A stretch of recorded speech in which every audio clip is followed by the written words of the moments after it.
জাহাঙ্গীরনগর বিশ্ববিদ্যালয়ের কেন্দ্রীয় ছাত্র সংসদ জাকসু নির্বাচনের ভোট গণনা এখনো চলছে। নির্বাচন কমিশন বলছে, গণনা শেষ করে ফলাফল আসতে বিকেল গড়িয়ে যেতে পারে।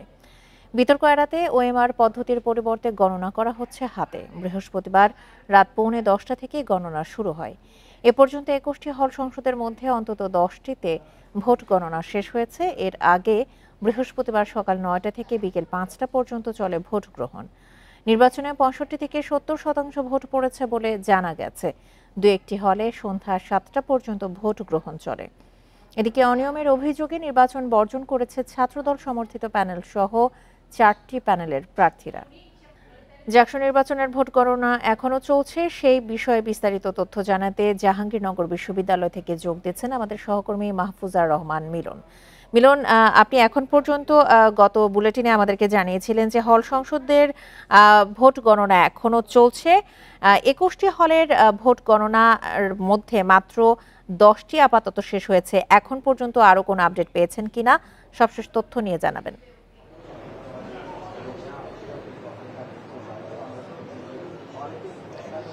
দেখুন, গতকাল জাহাঙ্গীরনগর বিশ্ববিদ্যালয়ের ছাত্র সংসদ জাকসুর ভোট গ্রহণ অনুষ্ঠিত হয়েছে।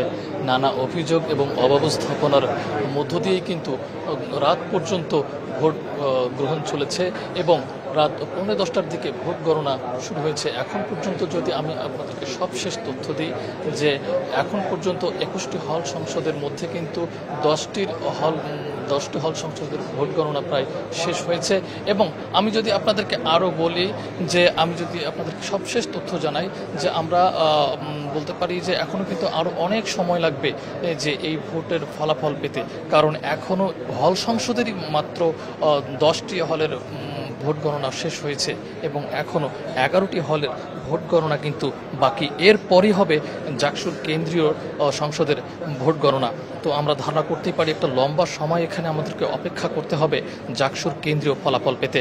এবং আমি যদি আপনাদেরকে আরও একটু জানিয়ে রাখি, গতরাতে জাকসু নির্বাচন কমিশনের সদস্য সচিব অধ্যাপক একেএম রাশিদুল আলম যেটি জানিয়েছিলেন যে সারা রাত লেগে যাবে এই ভোট গণনা করতে, কিন্তু তিনি তারপরও বলেছিলেন যে হয়তোবা আজকে দুপুরে তারা ফলাফল দিতে পারবেন। কিন্তু আমরা বাস্তবে এখানে পরিস্থিতি যা দেখছি যে হাতে গোনার ফলে এখানে একটা ধীর গতি আমরা লক্ষ্য করছি এবং যারা পোলিং এজেন্ট এবং আছেন এবং রিটার্নিং অফিসার আছেন এবং যারা ভোট গুনছেন তারা কিন্তু একটি জবাবদিহিতার স্বচ্ছতা এবং বজায় রাখার মধ্য দিয়ে কিন্তু তারা এই ভোট গণনাটি চালিয়ে যাচ্ছেন এবং এর ফলে কিন্তু আমরা দেখতে পাচ্ছি একটা ধীরগতি লক্ষ্য করা যাচ্ছে।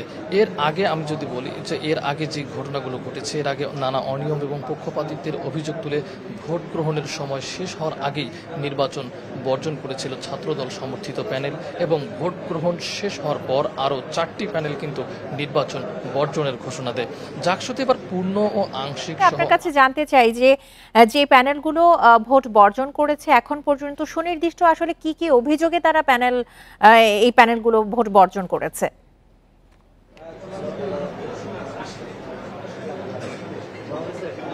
আসলে তারা যে অভিযোগগুলো করেছিল, আমরা যদি বলি যে গতকাল মাওলানা ভাসানী হলের অতিথি কক্ষে ছাত্রদল এই ভোটটি বর্জন করে। তারা যে অভিযোগগুলো করেছিল যে আঙুলে কালি মুছে যাওয়া, ব্যালট পেপার মেঝেতে পাওয়া যাওয়া এবং ভিপি প্রার্থীকে কেন্দ্রে ঢুকতে না দেয়া, জামায়াত নেতার প্রতিষ্ঠান থেকে ছাপানো ব্যালটে ভোট দেয়া এবং সব হলে ছাত্রদলের প্যানেলের এজেন্টদের থাকতে দেওয়া হয়নি বলে অভিযোগ করেন তারা। এবং তারা আরও অভিযোগ করেন যে প্রশাসন কেন 10% অতিরিক্ত ব্যালট পেপার ছেপেছে এ নিয়েও কিন্তু তারা প্রশ্ন তোলে। এমনকি জামায়াত নেতার কোম্পানি থেকে ছাপানো ব্যালটের 10 থেকে 20% শিবিরকে দেওয়া হয়েছে কিনা এ নিয়েও কিন্তু তারা প্রশ্ন তোলে। তো এই অভিযোগগুলোই তারা তুলেছে এবং তারা আরও বলেছে যে তাদের প্রার্থী ও এজেন্টদের বাধা দিয়ে এই জাল ব্যালট পূরণ করে বাক্স ভরা হচ্ছে কিনা সে নিয়েও তারা প্রশ্ন তোলে। এরপর আমরা দেখেছি যে জাকসু নির্বাচনে আরও নানা অভিযোগ এবং অনিয়মের কথা বলে কিন্তু ছাত্রদল সহ আরও 4টি প্যানেল এই ভোটটি প্রগতিশীল শিক্ষার্থীদের আরও 4টি প্যানেল এই ভোট বর্জন করে।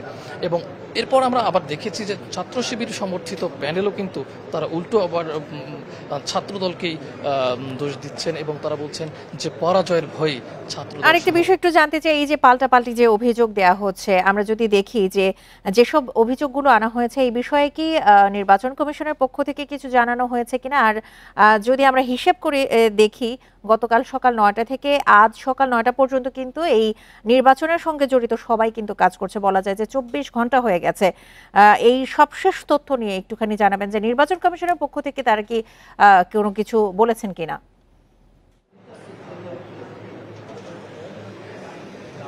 আসলে নির্বাচন কমিশন যেটি বলছে যে তারা সুষ্ঠু ভোটের কথা বলছে, এবং তারা বলছে যে প্রায় 65 থেকে 70%, অর্থাৎ মোটা দাগে যদি বলি আমরা যে প্রায় 68% তারা ভোট কাস্টিংয়ের কথা বলছেন।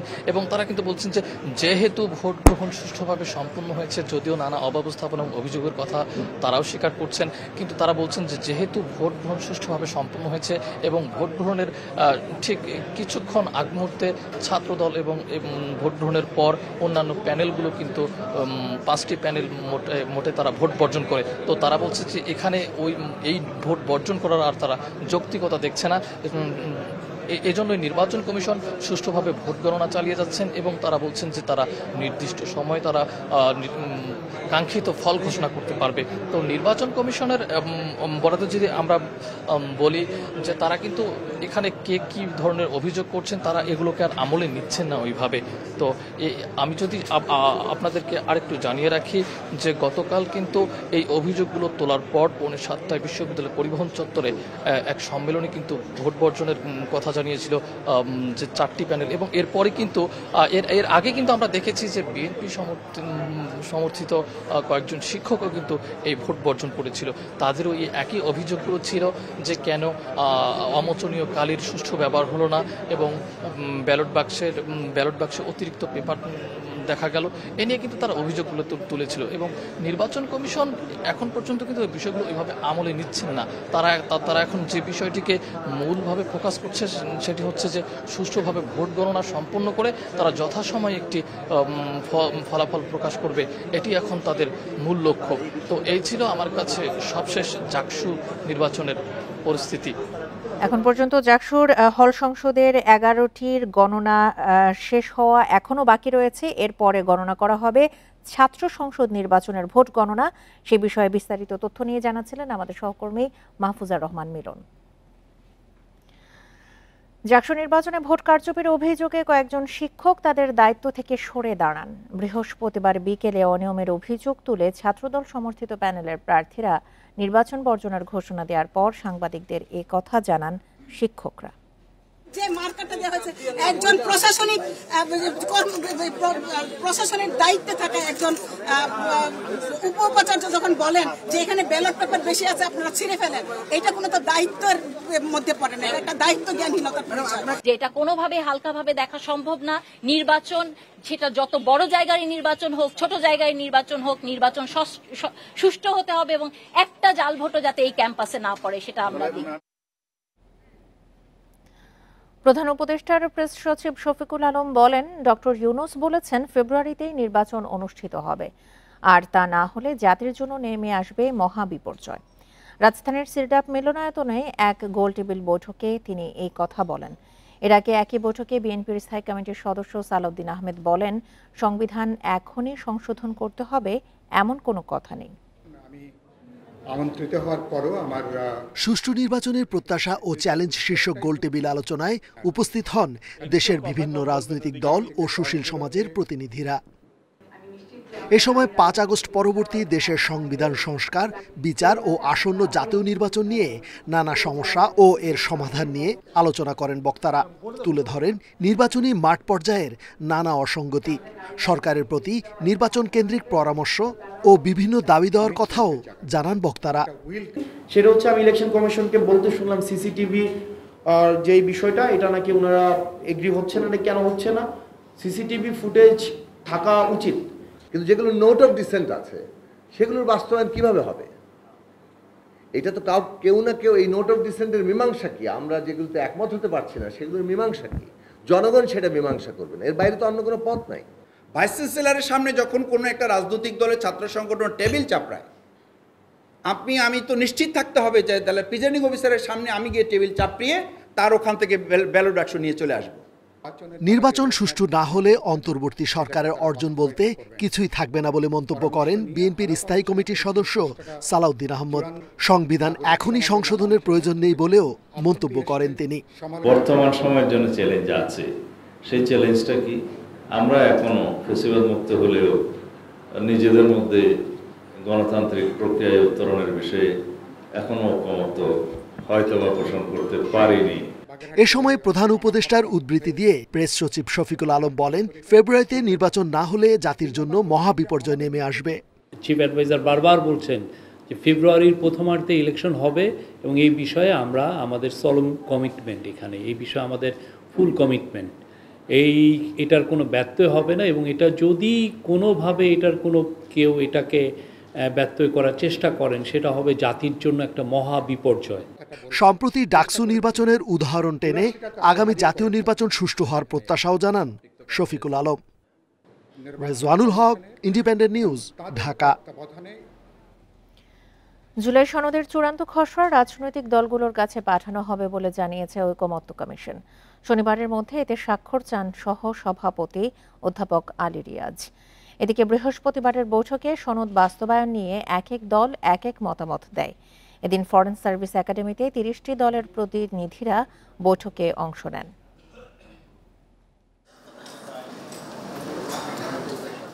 জুলাই সনদ বাস্তবায়ন প্রক্রিয়া নিয়ে রাজনৈতিক দলগুলোর সঙ্গে জাতীয় ঐকমত্য কমিশনের বৈঠক। এতে অংশ নেয় বিএনপি, জামাত, এনসিপি সহ ৩০টি দলের প্রতিনিধি ও বিশেষজ্ঞরা। বৃহস্পতিবার রাজধানীর ফরেন সার্ভিস একাডেমিতে জুলাই সনদ বাস্তবায়ন, সুষ্ঠু নির্বাচন, গণতান্ত্রিক ধারা রক্ষা সহ নানা বিষয়ে মতবিনিময় করেন তারা।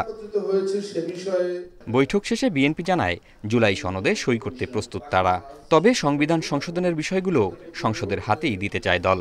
এদিকে সনদ বাস্তবায়নে বিশেষ সাংবিধানিক আদেশ জারি চায় জামাত, আর সনদকে টেকসই করতে নতুন সংবিধানের বিকল্প দেখছে না এনসিপি। আশু বাস্তবায়নযোগ্য যে কোনো সুপারিশ যেগুলো জুলাই সনদ অন্তর্ভুক্ত হয়েছে সেগুলো বাস্তবায়নাধীন আছে এবং সম্পূর্ণ বাস্তবায়ন করতে পারে বর্তমান অন্তর্বর্তীকালীন সরকার। এই সমস্ত প্রস্তাবগুলো আশু বাস্তবায়নযোগ্য নয়, অথচ বাস্তবায়ন করার সুযোগ আছে, সেই সুপারিশগুলো বাস্তবায়নের জন্য এই সরকার উদ্যোগ নিতে পারে। 5টি অল্টারনেটিভ প্রস্তাব কমিশনের পক্ষ থেকে দেওয়া হয়েছে সেটা, এবং সেখানে জামাত ইসলামীরও একটি স্পেসিফিক প্রস্তাব দেওয়া হয়েছে। আমরা আশা করি এই 5টি প্রস্তাবের ভিতরে আমরা অনেকটা কাছাকাছি আসতে পারবো।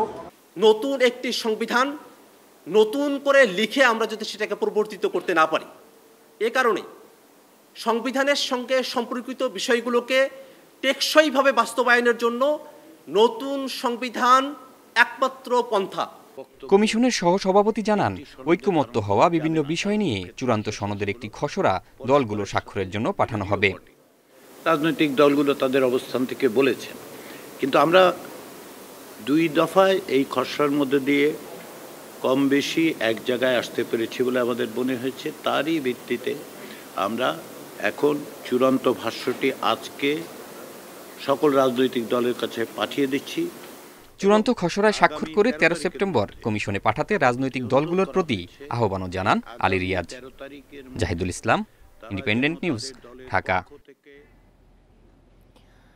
রাতের ভোটে সহযোগিতা করার বিনিময়ে ধানমন্ডিতে ফ্ল্যাট গ্রহণের অভিযোগে অনুসন্ধান শুরু করেছে দুদক।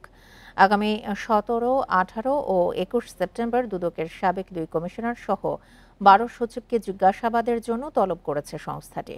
এদিকে পূর্বাচলে প্লট জালিয়াতির মামলার আসামি করা হয়েছে সাবেক বিচারপতি শামসুদ্দিন চৌধুরী মানিক, রাজুকের সাবেক চেয়ারম্যান সহ 7 জনকে। 2018 সালের কারচুপির নির্বাচন সফলভাবে সম্পন্ন করায় শেখ হাসিনার পক্ষ থেকে সচিব পদমর্যাদার 12 জনকে শত কোটি টাকার 14 তলা ভবন নির্মাণের অনুমোদন দেওয়ার অভিযোগ তৎকালীন সরকারের বিরুদ্ধে। 2024 সালের 26 মে ভবনটি নির্মাণ কাজ শুরু করে গণপূর্ত মন্ত্রণালয়। চলতি বছরের মে মাসে অভিযান চালায় দুদক। অভিযানে উঠে আসে নির্মাণাধীন 23টি ফ্ল্যাটের 12টি পাওয়ার কথা ছিল দুদকের আলোচিত সাবেক কমিশনার মোজাম্মেল হক খান ও জহুরুল হক সহ 12 জন সচিব পদমর্যাদার কর্মকর্তার। এই ভোটের সাথে আমি যখন দুদকে কর্মরত ছিলাম তার সাথে কোনো ধরনের সম্পর্ক নাই, অর্থাৎ ভোট প্রক্রিয়ার সাথে যারা জড়িত তাদের সাথে কোনো ধরনের যোগাযোগ করার আইনগত কোনো সুযোগ দুদকের ছিল না। ওখানে আমাদের কোনো সংশ্লিষ্টতা নাই। গভর্নমেন্ট সার্কুলার দিছে, আমরা দরখাস্ত করছি, দরখাস্তের প্রেক্ষিতে আমাদেরকে অ্যালটমেন্ট দেওয়া হয়েছে। কিভাবে দিছে, কি সমাচার আমরা কিছু জানি না, তো জানে গৃহায়ণ কর্তৃপক্ষ, কতকে বলে। এদিকে সুষ্ঠু নির্বাচনের স্বার্থে তাদের 17, 18 ও 21 সেপ্টেম্বর দুদকের সাবেক 2 কমিশনার সহ 12 সচিবকে জিজ্ঞাসাবাদের জন্য তলব করে সংস্থাটি। এটা আমাদের অনুসন্ধান দলের রুটিন কাজ, এইটা তারা সে অনুযায়ী তারা কাজ করছেন। আমি বিস্তারিত কিছু জানি না কাদেরকে জিজ্ঞাসাবাদের জন্য ডাকা হয়েছে। এদিকে পূর্বাচলে প্লট জালিয়াতির অভিযোগে বিচারপতি শামসুদ্দিন চৌধুরী মানিক, রাজুকের সাবেক চেয়ারম্যান সহ 7 জনের বিরুদ্ধে মামলা করেছে দুদক। লিজ দলিলের 22 ও 23 নং শর্ত ভঙ্গ করে উক্ত প্লট হস্তান্তর করার অনুমতি প্রদানপূর্বক প্লটটি আত্মসাৎ করার অপরাধ অনুসন্ধানকালে প্রমাণিত হওয়ায় আরও একটি মামলা রুজুর সিদ্ধান্ত গৃহীত হয়েছে। এদিন দুদকের মামলায় গ্রেপ্তার হওয়া আরেক আসামি স্বাস্থ্য খাতের আলোচিত ঠিকাদার মোতাজ্জেরুল ইসলাম মিঠুকে 10 দিনের রিমান্ড চেয়ে আদালতে পাঠিয়েছে দুদক। রিশাদ হুদা, ইন্ডিপেন্ডেন্ট নিউজ, ঢাকা। রাজধানীর শাহজাহানপুর ঝিলপাড় এলাকায় আধিপত্য বিস্তারকে কেন্দ্র করে দুই পক্ষের সংঘর্ষে রবিন ও বিশাল নামে 2 জন গুলিবিদ্ধ হয়েছেন। তাদের ঢাকা মেডিকেলে ভর্তি করা হয়েছে। পুলিশ জানায়, দীর্ঘদিন ধরে আধিপত্য ও মাদক ব্যবসা নিয়ে বিরোধ চলছিল। বৃহস্পতিবার রাত 10:15টার দিকে ঝিলপাড় এলাকায় শান্ত নামের এক ব্যক্তির সঙ্গে রবিন ও বিশালের বাকবিতণ্ডা হয়। এর জেরে শান্ত তার সহযোগীদের নিয়ে তাদের ওপর গুলি চালায়। রবিন ও শান্ত 2 জনই মাদক ব্যবসায়ী। ঘটনায় দোষী ব্যক্তিকে গ্রেপ্তারের অভিযান চলছে বলেও জানায় শাহজাহানপুর থানা পুলিশ। 2 জন গুলিবিদ্ধ হয়েছে। আমরা তাৎক্ষণিক ঘটনাস্থলে গিয়েছি, আমরা কাউকে পাইনি। ওখানে যাওয়ার পর যখন শুনছি ঢাকা মেডিকেলে নিয়ে আসছে, আমরা ঢাকা মেডিকেলে আসছি।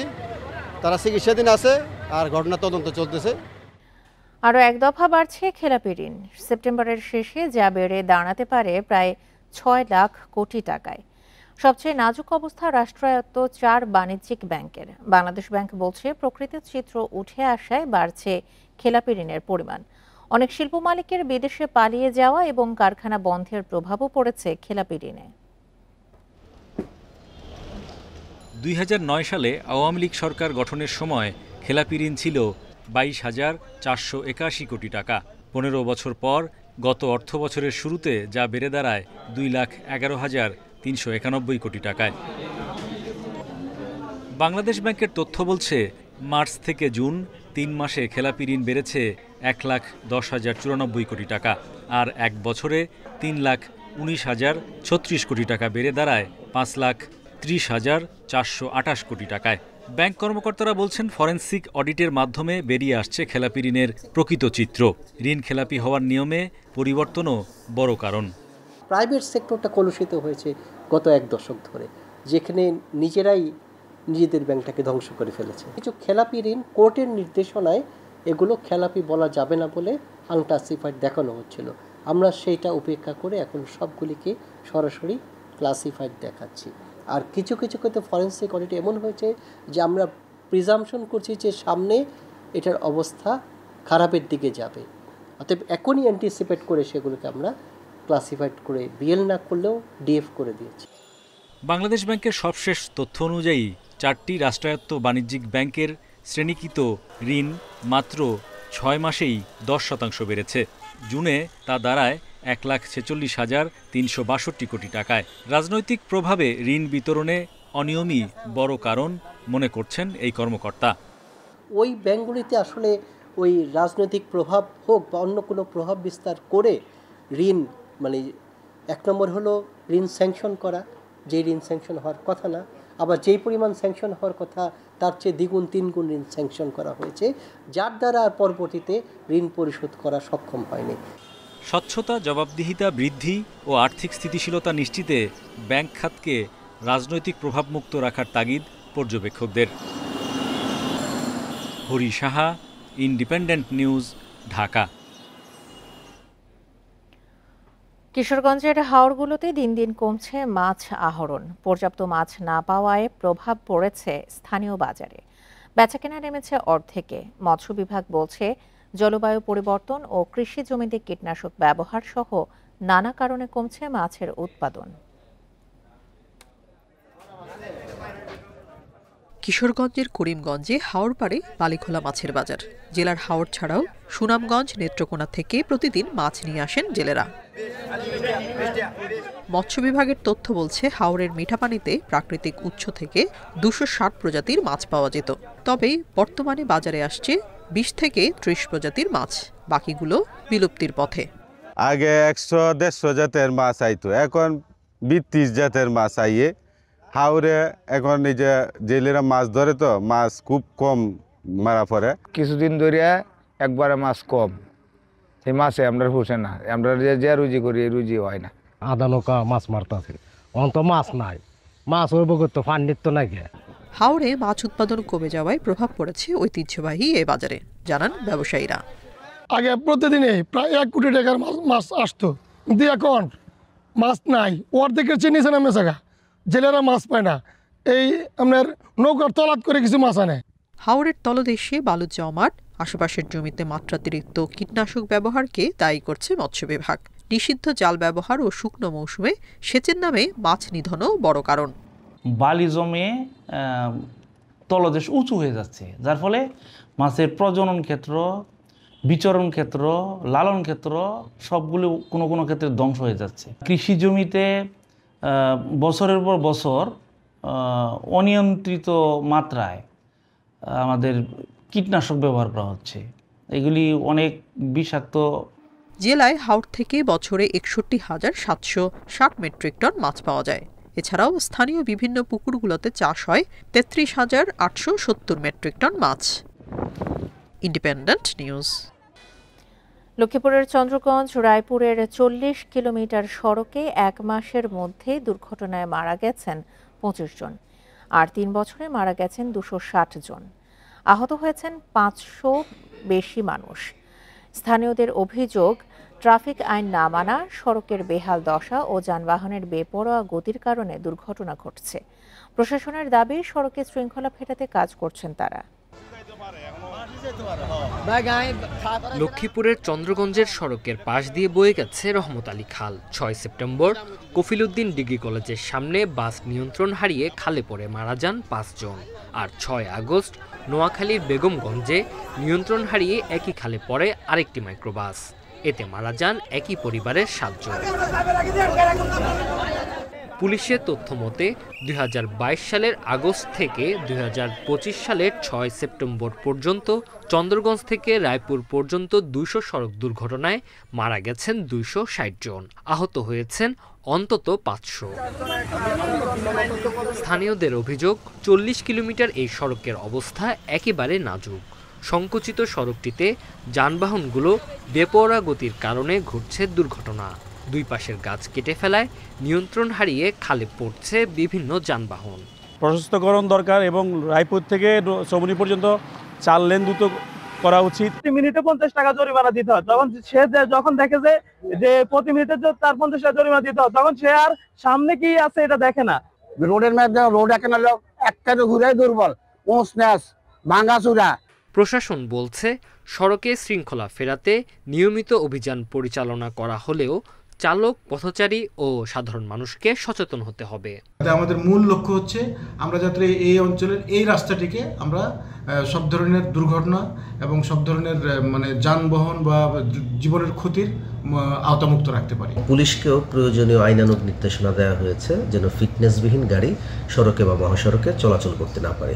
আমরা বিশ্বাস করি যদি এগুলো বাস্তবায়িত হয় যথাযথভাবে, তাহলে সড়ক মহাসড়কে দুর্ঘটনার হার অনেকাংশেই হ্রাস করা সম্ভব। এদিকে দুর্ঘটনা প্রতিরোধে সড়ক অবরোধ, বিক্ষোভ মিছিল ও স্মারকলিপি প্রদান সহ নানা কর্মসূচি পালন করেছে স্বেচ্ছাসেবী সংগঠন। Independent news. নোয়াখালীর হাতিয়ায় মাছ ধরা নৌকায় গ্যাস সিলিন্ডার বিস্ফোরণে 1 জন দগ্ধ হয়েছেন। বৃহস্পতিবার রাত 8:30টার দিকে চেয়ারম্যানঘাট পুলিশ ক্যাম্পের কাছে মেঘনা নদীর তীরে এই ঘটনা ঘটে। এ সময় নৌকার বাবুর্চি হেমা মিয়ার শরীরের বিভিন্ন অংশ আগুনে দগ্ধ হয়। পুলিশ ও প্রত্যক্ষদর্শীরা জানান 2 দিন আগে নদীতে মাছ ধরে নৌকাটি ঘাটে ফেরে হেমা মিয়াকে রেখে নৌকার সবাই বাড়িতে চলে যান। রাত 8:30টার দিকে নৌকায় গ্যাসের চুলায় রান্না করছিলেন তিনি। হঠাৎ বিকট শব্দে গ্যাস সিলিন্ডার বিস্ফোরণ হয়। মুহূর্তেই নৌকাটি খণ্ড বিখণ্ড হয়ে যায় এবং বাবুর্চি হেমা দগ্ধ হন। ঘটনার পরপরই স্থানীয়রা তাকে উদ্ধার করে হাসপাতালে ভর্তি করে। আমি বাজারে বসা ছিলাম, ওইখানে থেকে শুনি হঠাৎ বিকট একটা আওয়াজ হয়েছে। আওয়াজের সাথে সাথে আমরা এদিকে আসি। এদিকে আসার পরে দেখতেছি নৌকাটা ছত্রভঙ্গ হয়ে পড়ে আছে। বাতান তো চুলা জ্বলাইছে, কোনো আলাদা একটা আগুনটা বাস্ট হয়ে মোটটা অ্যাক্সিডেন্ট হয়েছে, লোকটা অ্যাক্সিডেন্ট হয়েছে, এটা আর কি। আর এই ছিল এখনকার মতো বিরোধীহীন ইন্ডিপেন্ডেন্ট সংবাদে। এছাড়া ইন্ডিপেন্ডেন্ট টেলিভিশনের সব খবর আরও বিস্তারিত জানতে চোখ রাখুন ফেসবুক, ইউটিউব এবং এক্সে। ধন্যবাদ সবাইকে। আমন্ত্রণ পরের আয়োজনে।